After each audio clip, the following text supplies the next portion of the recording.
오늘 우리에게 주시는 하나님 말씀은 열왕기하 25장 1절에서 17절의 말씀입니다.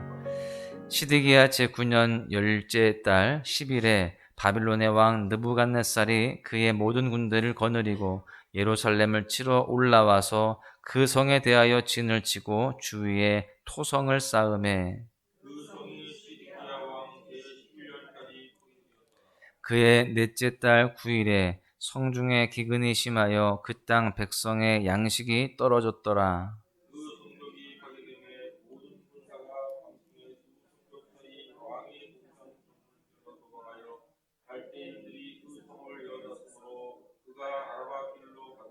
갈대아 군대가 그 왕을 뒤쫓아가서 여리고 평지에서 그를 따라 잡음에 왕의 모든 군대가 그를 떠나 흩어진지라.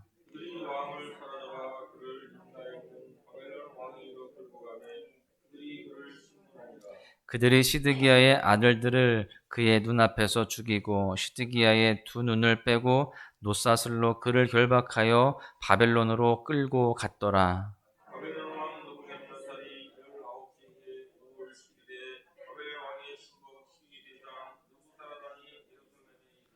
여호와의 성전과 왕궁을 불사르고 예루살렘의 모든 집을 귀인의 집까지 불살랐으며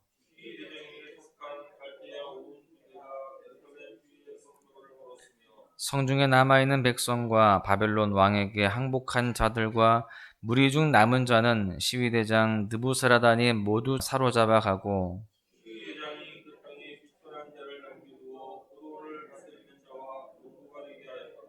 갈대아 사람이 또 여호와의 성전의 두 놋기둥과 받침들과 여호와의 성전의 놋바다를 깨뜨려 그 놋을 바벨론으로 가져가고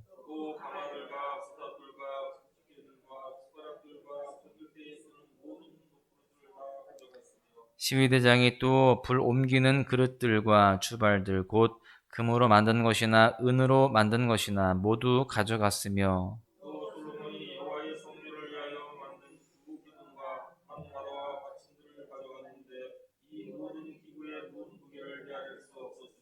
그 한 기둥은 높이가 18규빗이요 그 꼭대기에 놋머리가 있어 높이가 3규빗이요 그 머리에 둘린 그물과 석류가 다 놋이라. 다른 기둥의 장식과 그물도 이와 같았더라. 아멘. 어제 본문은 남유다의 마지막 왕인 시드기야가 바벨론 왕을 배반하는 이야기로 끝이 났습니다. 바벨론은요, 여호야긴 왕을 잡아가면서 자기 마음대로 좌지우지할 수 있는 왕을 직접 세웠습니다. 그 왕이 바로 시드기야 왕이었어요. 이런 시드기야 왕이 바벨론에게 반기를 들었고 또 느부갓네살은 이에 대해서 굉장히 분노합니다. 자기가 자기 마음대로 조종하려고 세운 그 왕이 배반을 하니까 가만히 있을 수가 없는 겁니다. 그래서 이 바벨론 왕은 군대를 대동해서 예루살렘을 침공하게 됩니다. 이번이 세 번째 침공인데요. 이 상황을 본문 1절에서 잘 보여주고 있습니다.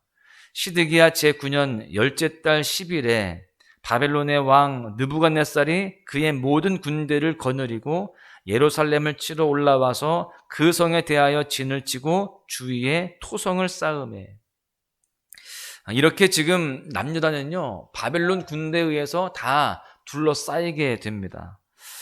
바벨론 군대는요 그냥 포위만 하고 기다리고 있었던 것이 아닙니다. 옆에 토성을 쌓아서 여차하면 공격할 태세를 다 갖추고 있는 것입니다. 여러분 지금 사방이 다 둘러 진치고 있는 그런 위급한 또한 위기의 상황입니다.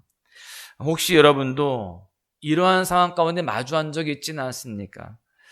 아마 사방이 다 막혀서 나갈 길도 없고 소망도 없었던 그런 상황들을 대부분 경험하셨을 것입니다. 이런 상황을 우리가 한자로 사면초가라고 하죠. 이 말은 전쟁 중에 사방이 다 적에게 둘러싸인 상황에서 유래가 되었습니다. 혹시 주변 사람들에게 억울한 일을 당해서 따돌림을 당하진 않았습니까? 또 모든 길이 막혀서 재정적인, 물질적인 어려움이 있으시진 않으십니까? 믿음 안에 살아가는 우리가 이렇게 사방이 다 막혀있는 그런 상황 속에서 어떻게 해야 될까요? 오늘 말씀을 통해서 함께 살펴보고자 합니다. 바벨론 군대가 예루살렘 성을 포위한 지 그렇게 1년 6개월이라는 시간이 지나가게 됩니다. 예루살렘 성 안에서 밖으로 나올 수도 없고 밖에서 누군가가 들어갈 수도 없는 그런 상황이 너무 오래되다 보니까 굶어 죽는 사람까지 생기게 되었습니다. 이런 상황에서 견디다 못한 시드기야 왕은요, 야반도주하기로 계획을 합니다. 그렇게 왕과 유대 군사들이 밤에 성을 나와서 도망을 칩니다. 그런데 바벨론의 그 포기망을 뚫을 수는 없었습니다. 결국 그들은 생포가 되게 되고요, 느부갓네살 왕 앞으로 끌려가게 됩니다. 그 이후에 벌어진 사건들을 우리가 오늘 말씀을 통해서 확인할 수 있는데요, 이 이야기들을 통해서 우리에게 주시는 메시지가 무엇인지를 함께 나누며 함께 은혜를 받고자 합니다. 첫 번째는요, 징계 속에서도 하나님의 선하신 뜻이 있다라고 하는 겁니다. 오늘 본문에 보니까요, 그렇게 끌려가게 된 시드기야의 그 운명이 굉장히 잔인하게 끝나게 됩니다. 먼저 림나에 있는 바벨론 왕에게 나아가서 신문을 받습니다. 이어서 바벨론 병사들은요, 시드기야가 보는 앞에서 그의 아들들을 하나씩 죽이기 시작합니다. 그리고는 시드기야의 두 눈을 뽑아버립니다. 그러니까 이 시드기야는요, 살해생전에 마지막으로 본 장면이 무엇이냐? 아들들이 죽는 장면이었어요. 바벨론 왕의 잔인성은 여기서 끝나지 않습니다. 노사슬로 시드기야를 결박해서 바벨론으로 끌고 갑니다. 시드기야 왕은요, 철저하게 무기력했고 그 모습을 바라본 백성들은 절망과 모욕 그리고 두려움에 휩싸여서 모든 전의를 다 잃어버리는 그러한 모습이 되게 되었어요. 그 당시는 승리한 나라는 패배한 나라에게 무슨 행동을 다 해도 되는 그런 시대이기는 했습니다. 그런데 그냥 포로로 끌고 갔던 여호야긴 왕과 비교하면 너무나도 다른 모습이죠. 아마도 꼭두각시로 세워둔 시드기야가 배신을 해서 괘씸죄가 적용된 부분도 있을 것입니다. 그런데 더 구체적이고 분명한 의미를 찾자면 하나님의 말씀을 대언하는 선지자의 말을 듣지 않았고 그를 옥에 가두었기 때문에 그렇습니다. 그 선지자가 누구냐? 우리가 잘 알고 있는 바로 예레미야 선지자입니다. 예레미야 32장 3절의 말씀을 보십시오.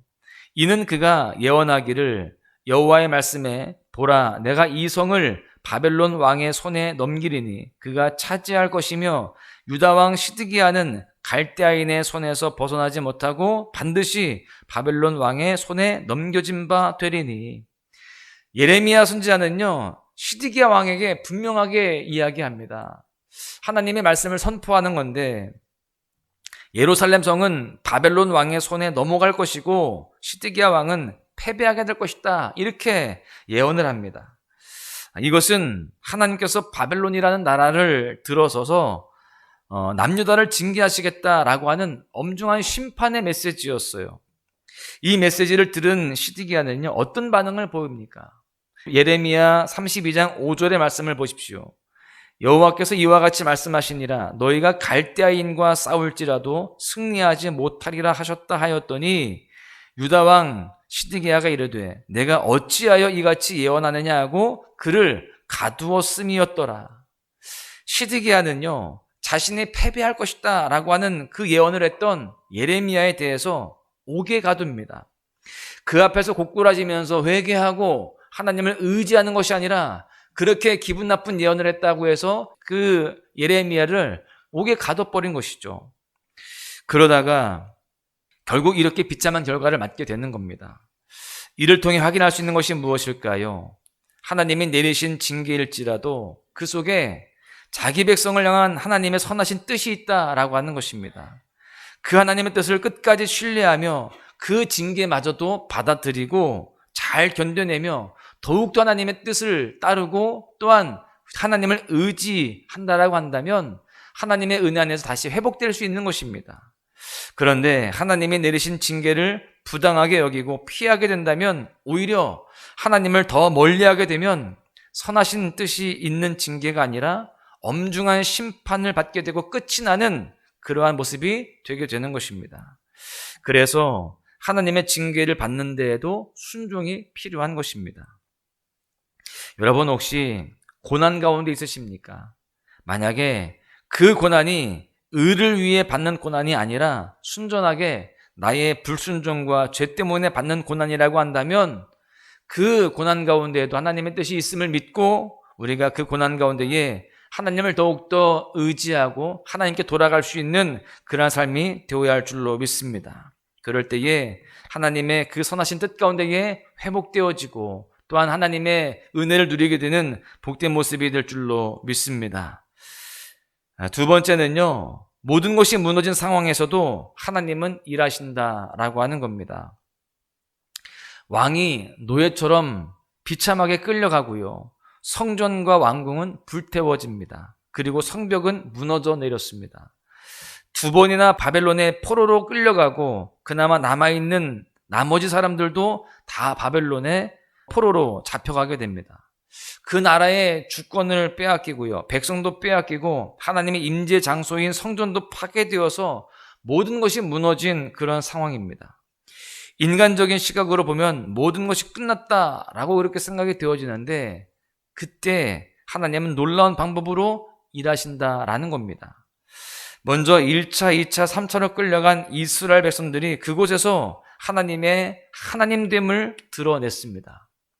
다니엘을 보십시오. 다니엘은 바벨론의 고위직으로 올라가게 되어서 하나님의 하나님 되심을 드러냈습니다. 에스겔은요, 바벨론에서 선지자로 활동하면서 회개하고 돌아오면 다시 회복시켜 주실 것이다 라는 메시지를 사람들에게 전하였습니다. 또 에스더는 페르시아의 왕으로서 하나님이 일하심을 그 땅에 보여주게 되었습니다. 이 징계를 통해서 하나님께서 단지 이스라엘의 하나님만이 아니라 전 세계 열방의 하나님이심을 드러내게 된 것이죠. 그뿐만이 아니라 그 땅에 예레미야를 포함한 몇 사람을 남겨두어서 포도원을 다스리며 농부가 되게 하셨습니다. 하나님은 남겨진 자들을 통해서도 이렇게 일하셨다라고 하는 겁니다. 더 나아가서 이 실패의 역사로 끝나는 것이 아니라 이 상황이 도리어 앞으로 오실 예수 그리스도를 더욱더 소망하게 되는 그러한 계기가 되었다라고 하는 겁니다. 이렇듯이 모든 것이 무너진 상황에서도요, 하나님은 여전히 일하고 계셨다라는 것입니다. 다 무너진 것 같지만, 아무것도 이루어지는 것이 없는 것 같지만 하나님은 그 가운데에서도 곳곳에서 또 하나님의 방법으로 일하고 계신다라는 것이죠. 여러분, 우리가 아무리 힘들고 어려워도 또 사방에 다 막힌 것 같아도 또 하나님이 일하고 계시지 않는 것 같아도 하나님은 분명하게 또한 가장 선하신 모습으로 일하신다라는 것을 신뢰하시고 하나님 안에 살아가시기를 간절히 소망합니다. 말씀을 정리하는데요, 우리 삶에도 이렇게 사방으로 우겨쌈을 당하는 상황들을 마주할 때가 있죠. 모든 것이 다 끝난 것 같은 상황에 처할 때가 있다는 것입니다. 그때 우리는 어떻게 해야 될까요? 이런 일을 앞서 경험한 사도 바울은 이렇게 해답을 줍니다. 고린도후서 4장 8절에서 10절의 말씀입니다. 우리가 사방으로 우겨쌈을 당하여도 쌓이지 아니하며 답답한 일을 당하여도 낙심하지 아니하며 박해를 받아도 버림받지 아니하며 거꾸로 뜨림을 당하여도 망하지 아니하고 우리가 항상 예수의 죽음을 몸에 짊어짐은 예수의 생명이 또한 우리 몸에 나타나게 하려 함이라. 여러분, 이런 일들을 만났을 때 우리는 우리의 정체성을 자각하는 것이 가장 중요합니다. 우리는 하나님의 자녀입니다. 하나님의 통치와 다스림 속에 있는 하나님의 백성입니다. 그래서 우리는 사방으로 우겨쌈을 당하여도 쌓이지 않는 거예요. 답답한 일을 당해도 낙심하지 않습니다. 아무리 어려운 고난이 와도 망하지 않습니다. 그 이유는 예수님의 생명이 우리 안에 있기 때문입니다. 우리를 보호하시고 지키시며 인도하시기 때문이에요. 사랑하는 소망가족 여러분, 오늘 하루도 우리 모두가 예수 그리스도의 생명을 가지고 또한 그 소망을 가지고 각자의 부르신 자리에서 흔들림 없이 어떠한 상황 속에서도 작은 예수로 살아가며 믿음으로 승리하는 복된 날 되시기를 주님의 이름으로 간절히 축원합니다. 빛나는 왕의 왕 영광의 주님 온 땅 기뻐하라 온 땅 기뻐하라 광채의 옷 입고 어두움 물리쳐